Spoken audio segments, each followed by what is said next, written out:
हम सब मिलकर के नए भविष्य का श्री गणेश करने जा रहे हैं।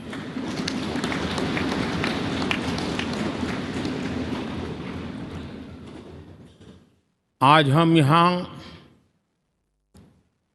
विकसित भारत का संकल्प दोहराना,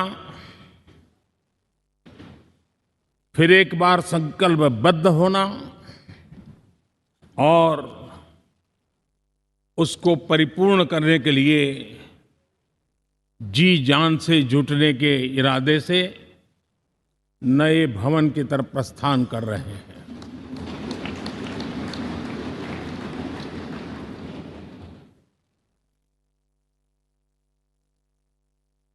सम्मान्य सभागृह, ये भवन और उसमें भी ये सेंट्रल हॉल एक प्रकार से हमारी भावनाओं से भरा हुआ है। हमें भावुक भी करता है और हमें हमारे कर्तव्य के लिए प्रेरित भी करता है। आजादी के पूर्व ये खंड एक प्रकार से लाइब्रेरी के रूप में इस्तेमाल होता था, लेकिन बाद में संविधान सभा की बैठक यहाँ शुरू हुई और उन संविधान सभा की बैठकों के द्वारा गहन चर्चा विचारणा कर करके हमारा संविधान यहीं पर आकार लिया। यहीं पर 1947 में अंग्रेजी हुकूमत ने सत्ता हस्तांतरण किया, उस प्रक्रिया का भी साक्षी हमारा ये सेंट्रल हॉल है। इसी सेंट्रल हॉल में भारत के तिरंगे को अपनाया गया, हमारे राष्ट्रगान को अपनाया गया और ऐतिहासिक अवसरों पर आजादी के बाद भी सभी सरकारों के दरमियान अनेक अवसर आए जब दोनों सदनों ने मिलकर के यहाँ पर भारत के भाग्य को गढ़ने के पर विचार किया, सहमति बनाई और निर्णय भी किए। 1952 के बाद दुनिया के करीब 41 राष्ट्राध्यक्षों ने इस सेंट्रल हॉल में हमारे सभी माननीय सांसदों को संबोधित किया है।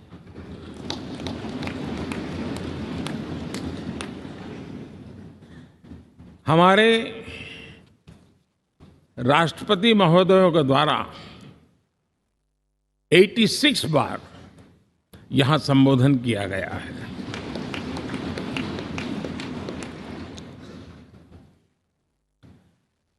बीते 7 दशकों में जो भी साथी इन जिम्मेवारियों से गुजरे हैं, जिम्मेवारियों को संभाली है, अनेक कानूनों, अनेक संशोधन और अनेक सुधारों का हिस्सा रहे हैं।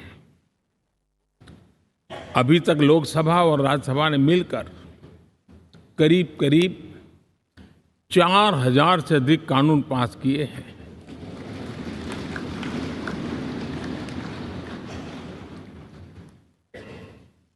और कभी जरूरत पड़ी तो ज्वाइंट सेशन के माध्यम से भी कानून पारित करने की दिशा में रणनीति बनानी पड़ी और उसके तहत भी दहेज रोकथाम कानून हो, बैंकिंग सर्विस कमीशन बिल हो, आतंक से लड़ने के लिए कानून हो, ये संयुक्त सत्र में पास किए गए, इसी गृह में पास किए गए। इसी संसद में मुस्लिम बहन बेटियों को न्याय की जो प्रतीक्षा थी, शाहबानो केस के कारण कुछ गाड़ी उल्टी पार्टी पर चढ़ गई थी। इसी सदन ने हमारी उस गलतियों को ठीक किया और 3 तलाक विरुद्ध कानून हम सब ने मिलकर के पारित किया।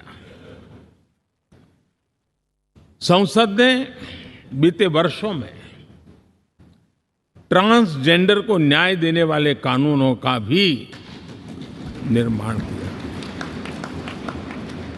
इसके माध्यम से हम ट्रांसजेंडर के प्रति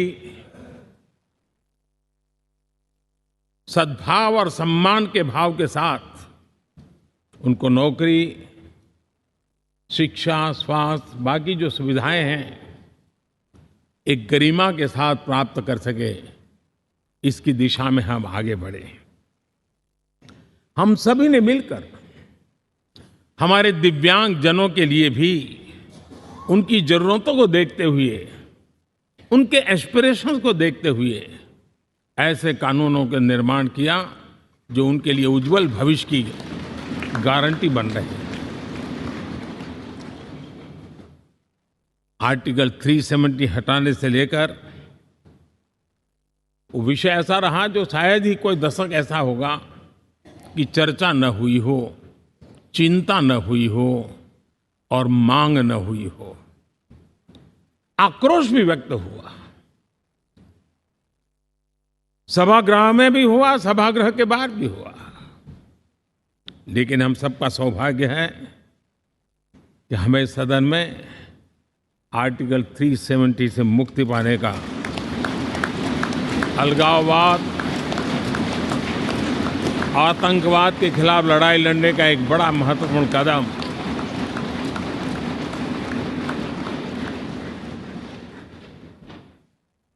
और इस महत्वपूर्ण काम में माननीय सांसदों की, संसद की बहुत बड़ी भूमिका है। जम्मू कश्मीर में इसी सदन में निर्मित हुआ संविधान हमारे पूर्वजों ने दिया हुआ वो महामूल्य दस्तावेज जम्मू कश्मीर में लागू करते हैं तो इस मिट्टी को प्रणाम करने का मन करता है। आज जम्मू और कश्मीर शांति और विकास के रास्ते पर चलने के लिए प्रतिबद्ध हुआ है और नए उमंग, नए उत्साह, नए संकल्प के साथ जम्मू कश्मीर के लोग आगे बढ़ने का कोई मौका अब छोड़ना नहीं चाहते हैं।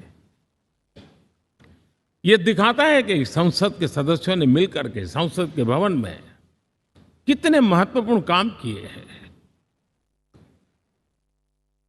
माननीय सांसदगण, लाल किले से मैंने कहा था यही समय है, सही समय है।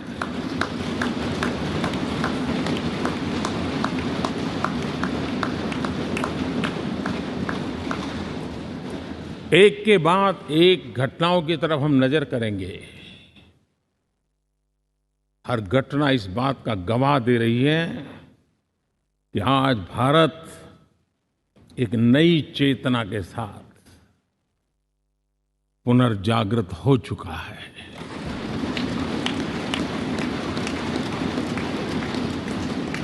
भारत नई ऊर्जा से भर चुका है और यही चेतना, यही ऊर्जा इस देश के कोटि-कोटि जनों के सपनों को संकल्प में परिवर्तित कर सकती हैं और संकल्प को परिश्रम की पराकाष्ठा कर करके सिद्धि तक पहुंचा सकती है, ये हम देख सकते हैं।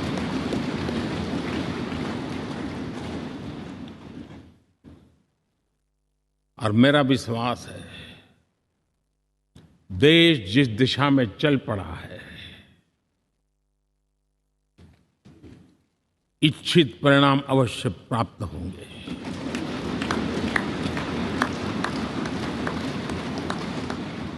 हम गति जितनी तेज करेंगे, परिणाम उतने जल्दी मिलेंगे।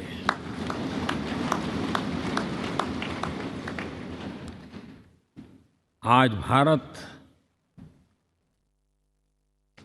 5वीं अर्थव्यवस्था पर पहुंचा है, लेकिन पहले 3 में पहुंचने के संकल्प के साथ बढ़ रहा है।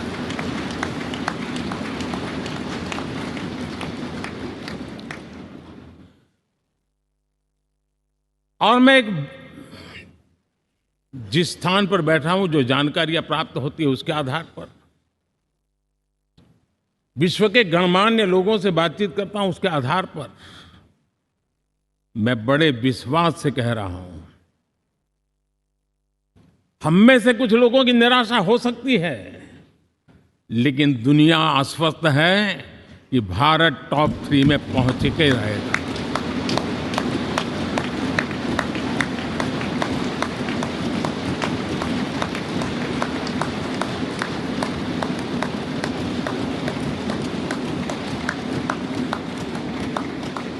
भारत का बैंकिंग सेक्टर आज अपनी मजबूती के कारण से फिर एक बार दुनिया में सकारात्मक चर्चा का केंद्र बना हुआ है।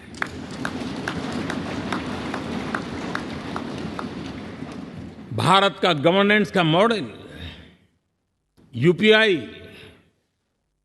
डिजिटल स्टैक,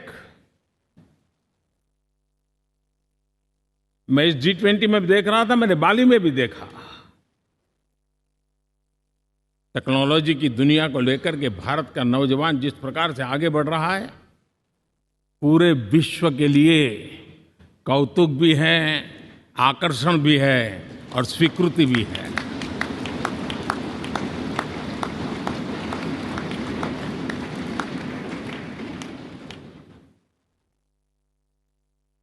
हम सब उस ऐसे कालखंड में हैं, मैं कहूंगा हम लोग एक भाग्यवान लोग हैं। ऐसी भाग्यवान समय में हमें कुछ दायित्व निभाने का अवसर आया है, और हमारा सबसे बड़ा भाग्य है कि आज इंडियन एस्पिरेशंस